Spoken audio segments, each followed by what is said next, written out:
And now we're going to switch to a kind of special part of the program. This is like a totally, in a way, closed off, different part of the program. A new kind of over-the-top talk show format called On the Wine. It's kind of talk show as art medium, so I'd like to invite artist Geoff Lillemon to join me on the stage that will shortly be transformed into the On the Wine stage. Welcome, Geoff. Take this table away. I got some backup wine for the On the Wine show. Right, so why don't you pour yourself a glass?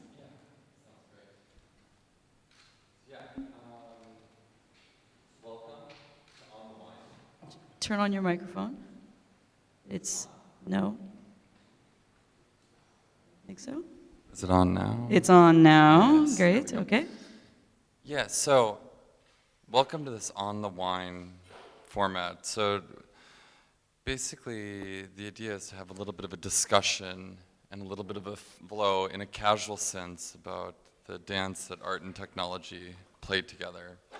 And to try to deformalize it a little bit and maybe say unintelligible things or beautiful things just on the spot, but an unscripted format for subjects that we find interesting.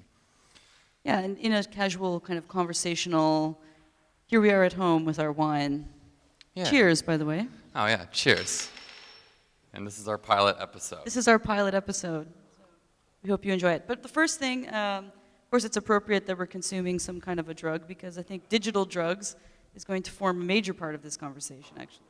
Yeah, that's one thing that we've been thinking about a lot and working in the realm is thinking about virtual reality drugs, virtual reality experiences, and how we can take things like the Oculus Rift and ultrasensory perceptive devices that can make new experiences for people. So artists and technologists have control over the experience that traditionally drugs have been able to offer people. And Why don't you tell me what the Oculus Rift is, because I've never used it, actually. okay, the Oculus Rift is it's a virtual reality headset that you wear, and basically it's calibrated in such a way that, say you're playing a 3D game, and from there, whenever you look left or right or up and down within the virtual world, that's synced to your head movement. So it's working virtual reality is what it really is. And They finally figured it out. yeah, and the interesting thing about it is it's backwards compatible. So if you have something like an Oculus Rift, you can put it on and you could play Doom from 15 years ago, and you could be in the virtual world of Doom. So and that makes it very interesting, that it's not necessarily a new technology on the software side, it's a new visual interface and how to interact with those existing softwares and experiences. Right, so we're gonna, while we're talking, we're gonna be rolling this video, which is called what? The Nail Polish Inferno, right? Yeah, the Nail Polish Inferno. So, and you should probably turn the audio down a little bit just to be a little less insane. Yeah, let's turn it down. But what became very interesting, it's like, all right, let's have an opportunity, let's make a virtual reality art show. And I was like, all right, well, what would be interesting to do when making an augmented reality art show, or a virtual reality art show? And it's like, well, let's have a strip club on fire, strippers, perverted aliens, the Shark Sisters who are doing acrobatic acts in the universe, in the sky above. And let's have cats that use grand pianos as litter boxes, all of these fantastical elements that would be impossible to choreograph in our reality now. But suddenly, in the virtual sense, we can do that, and when wearing this headset, you feel very immersed in it. You feel just as immersed as you are in this reality. So these things become very convincing, very realistic. And this is a fantastical approach, but going back to the discussion earlier about virtual reality drugs, we can do things to where we start augmenting and tweaking the space that we're already in. So we could be wearing a virtual reality headset, have a camera feed on it, we're looking at whatever we're looking at, and then you inhale on your electronic cigarette. Right, the e-cigarette, yes, which I brought to demonstrate as well, yeah. And when you inhale on that, we can twist the camera feed, so it sucks you into a wormhole into virtual reality. Then when you exhale, you come back to the normal reality that you're in. And these ideas become very interesting because then we can take traditional formats of being introduced into a drug experience, like smoking or inhaling, or, you know, I don't know if Other anyone things. yeah, I mean, we could also do injecting, but I don't know if anyone is too willing to do that at this stage, you know. Maybe Stellark from yesterday. Maybe Stellark. And then, but yeah, then, you know, being able to play with these convincing virtual spaces and mixing that with the physical behavior of the real world becomes quite an alluring But the idea. thing with digital drugs, I mean, this has been like kind of a long promised kind of technology. It's like, in a way, kind of, it's great. It's like this ultimate extreme scenario of vice, you know? So it's like we want to satisfy our vices. So I want to smoke without having the bad effects. I'm going to have this e-cigarette. I'm going to pretend it's good for me. I'm going to pretend, you know, like there's no consequences, whatever. It's all, you know, it's pure. It's called green smoke, you know, by the way. Green smoke. Green smoke, yeah. Wow. Because it's so eco, it's unbelievable. So I'm just sleeping like a baby thinking I've done myself this massive favor for my health or whatever, which is probably complete BS. But like I said, the promise of still being able to indulge your vice, whatever it is, and not bear the consequences it's really technology's promise. I mean, this is what it's there to deliver, whether it's, you know, being kind of always connected through one of these or delivering nicotine or whatever it's doing. But it always falls a little bit short, right? Yeah, I mean, technology has the capability of affecting a lot more senses than just nicotine simulation. And so it's like, why not make that, you know, when you inhale in that, you have psychedelic visions in a virtual space for 30 seconds, as opposed to a 12-hour acid trip, and then come back down to normal reality. And we can sort of play with timing on these experiences, which I think becomes quite fascinating. So it's for control freaks, really. Yeah. You know, psychedelics for control freaks. 30 seconds? Okay, that's enough. Okay, yeah. I'm back, yeah. But I mean, I tried, for example, you know, these binaural beat things, you know, you listen to your earphones and one sound is going in one ear and another sound is going in the other ear. And, you know, I downloaded like, I don't know, a gigabyte of this stuff. And it was, you know, one was supposed to simulate cocaine, one was supposed to simulate heroin, one was supposed to simulate, they were all these kind of digital drugs. I don't know. Or just creativity in general. I just felt kind of like, I don't know, bored, huh? Yeah, I mean, it just gives you a headache, you know, it's white noise. But I think...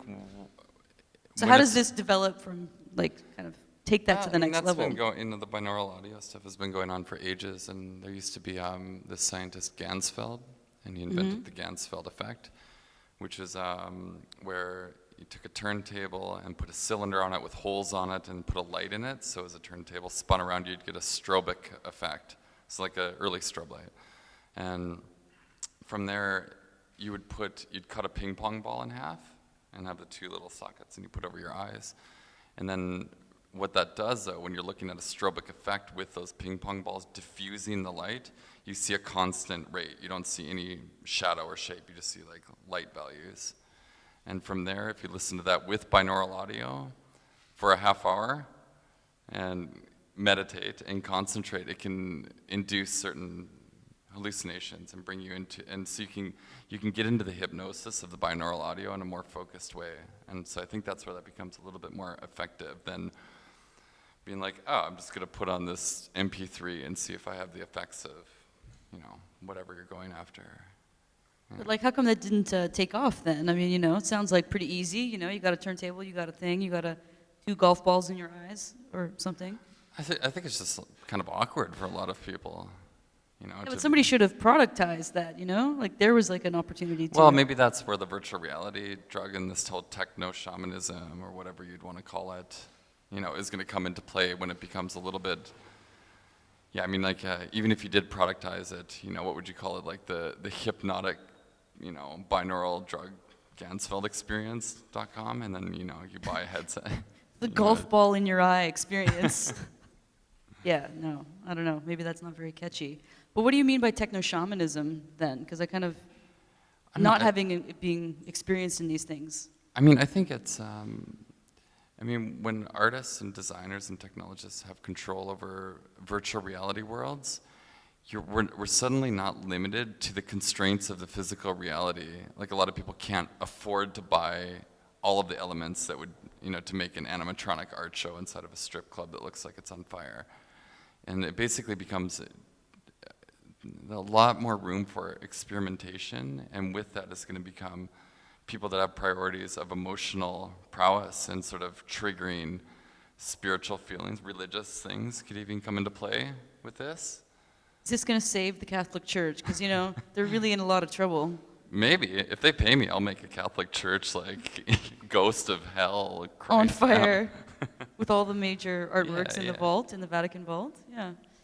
But I suppose that's absolutely true, and that's always been a hallmark of the virtual world, is that, of course, you can build something fantastical that you could never do in real life. And I guess it's that very few people actually take that to the edge. Yeah, I mean, I think that, and it's also, the design process itself becomes very interesting. I mean, when you're walking around in a virtual space and you're like, all right, a little thing here, a little thing here, you almost can work in a more emotional way, which I think becomes quite interesting.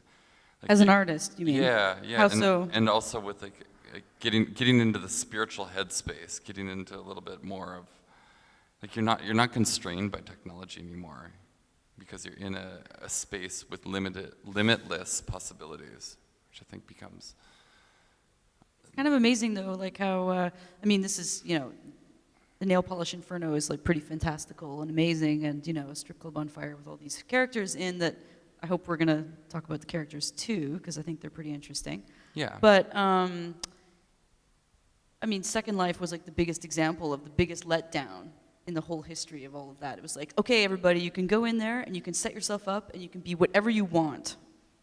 So what am I going to do? I'm going to, make myself 6 feet tall and give myself hair extensions, and that's it. Yeah, I think it just didn't work technically, I think was a problem. It didn't run on a lot of people's computers. The experience of looking on a flat screen is not very interesting, but maybe with something like the Oculus Rift, Second Life is going to become very interesting again. Or something that replaces it. Yeah. Like something else. Yeah. Because it tends to be once these brands die, you can't kind of resurrect it and make it into, no, right? What I think is interesting about the Oculus Rift is how it does bring back old experiences and old formats in a new light. I think it's very appealing to play Doom, which is a very classic part of my childhood, to be suddenly in that world for real, looking around, seeing everything. It becomes it's special. And the same thing with Second Life. I know that they are working on a format. Second Life is. Yeah, for Oculus Rift. But the thing is, this technology is not available to the public yet. So that device, it's still in developer kit situation. So I think it comes out about 6 months after the PlayStation 4. So I think like beginning of the summer will be more public consumer grade version of this experience. But just like I was saying earlier, like, do you have to be a hacker to kind of understand the importance of what's in your, in your environment or what you're carrying with you? Are people all going to have to become kind of more artistic to be able to make emotionally resonant experiences for them in these kinds of environments? Yeah, well, that's an interesting question. I think that, like anything, you'll have the people that want to make things in that world and see the space for what it is and think about things to do with it, and there's going to be people that just enjoy existing in that space. Not everyone's going to be a creator in that. That's everyone. Well, it's kind of like what happened with interactive film, right? The people were like, oh, interactive film, this is going to be fantastic. You get to click here, and you get to do this here, and you get to do that here, and it was like, film isn't broken. Why fix it? Like, some people just want to sit back and take something in, or explore, or walk around. Yeah, I think that interactive film is best for people with low attention spans, because then there's at least some kind of feedback to the user that kind of keeps you on edge, keeps you involved in the moment. It's basically all these generations after us, yeah, all of them. They should make really boring but highly educational films interactive, so people have to be paying attention, have to be involved in it. Films that are just great entertainment, whatever, then yeah, just let it be. Let it be. Let it be. So in the Nail Polish Inferno, you took some of these characters that you've been developing over multiple years, really, and stuffed them all into one place. And for you, this was part of what, like, kind of mining your own output. Yeah, I mean, so it becomes a very interesting idea to remix the pipeline, for lack of a better word, which is a lot of the work I do is involving a lot of storytelling, a lot of character development for various purposes, for whether it's TV idents or digital artwork or web experiences that are, interactive videos of the sort. And so all of these assets are done, generally in 3D. I mean, that's the kind of like the framework I work in. And so the data from that, the character development, the 3D files, it becomes transportable and remixable on a level that's more than just a finished product. So being able to be like, all right, take the model 3D files and bring all of those characters into one world, and in this case, this strip club on fire. And you suddenly start seeing new meaning from the characters that you're making, which becomes interesting. When you're wearing the headset, you're suddenly this character that was sculpted, that was 4, 5 feet, tall. It looks 30 feet tall when you're in the virtual world, and you start building relationships with your own characters, which becomes quite interesting physically and just visually, really. And so the idea of putting them all together and having them interact with, and just letting them live like actors. So as opposed to just being one asset, you're suddenly creating a family that lives inside of a house together. And do you think the people that are just jumping in, that don't know your work from before, can feel that kind of resonance? Or is this more of something like as a personal, something satisfying for yourself? Yeah, I mean, I guess ideally it's for people that understand the body of work and understand separate pieces, but still, I mean, if you come in blank, then it's probably even more crazy, because all of the characters are unexpected. You don't know any of them yet. And so it's, yeah. Check it out, it's 2 sharks and they're sisters. Yeah. Yeah, stuff like that, yeah. So people coming in, they build their own story around it, but if you develop some of these things for commercial projects, how do they feel about you reusing some of those elements in your personal work? Don't you sign some kind of like agreement saying, I'm not going to ever use that again, or that's part of your brand now? I think with the commercial projects, no one's hiring me to do something that's not what I do. I managed to just make stuff that was crappy enough that people were like, all right, you can't do anything else but that. And so that kept it like if people ask me to do something, even in a commercial sense, they're expecting what I do anyways. And so with that, it's more of a relationship of them just associating with what I'm doing as opposed to directing it. So they're like licensing the content that I'm making to be on their platforms commercially. Right, so that's the kind of like under the hood how it works with the crossover between corporate and personal work. Yeah, they're just like, all right, you made something entertaining, can we license it and put our logo on it? Right. As a bit like the method of workflow. Which is great, because you want as many art patrons as possible, and brands are the way to get that. Sounds like you've got it all figured out. I don't know. That's what my psychiatrist says. Is that what your psychiatrist says? You've got it all figured out. Yeah, good, very good. So for you, like, if you had to posit what creativity is in an extreme scenario, what's the like creative extreme scenario for you? The creative extreme scenario. I think that, I think it goes into this virtual reality realm. When you can do all sorts of psychological scenarios for whatever you want. You can have something on fire. You could have the feeling of infinitely falling through outer space and trying to think about things. You can have simulations where you're, in a velvet ocean with diamond rain shooting down. and suddenly you have to think of something that you want to do. I mean, I think that's what becomes very fascinating and interesting about this, is the limitless possibility of making whatever scenario or boundaries you need to think in, you know. And so I think, yeah, I mean, it's going to be, I mean, I could see painters wearing this and being in this completely immersed environment, but then painting physically. I mean, just as a way of getting themselves, you know, be like, I want to do a painting while floating above the land of, you know, Sicily, for example. But you also use painting in your work. Yeah, I do that just for the transmedia, the storytelling approach of things. So going from something where it's like, all right, do a narrative-driven story, a classic film structure, and then from there, do a painting that is a continuation of that. And so the painting almost kind of works like a looping narrative. So there's no definitive beginning or end in that painting. It's a moment in time captured. It's really like an animated GIF of the old school way. The old school way, and, which are really back in style. And then take that animated GIF or that painting and then bring it back into virtual reality space. And then we end up with, yeah, just different formats of the same character that people have associated with, and different ways of telling a story where it all works next to each other. And that's what the land that I find interesting to exist in. Great. Well, for a talk show called On the Wine, you're not drinking very much wine. Right. Hold on. I think we should leave it there. I think that's actually like a really nice place to leave it. Is that this is the land that you're dwelling in. This is your terrain. We've kind of established what your terrain is. So with that, this brings this first part of the evening here at V2 to a close. So thank you, Geoff. Thank you, Michelle.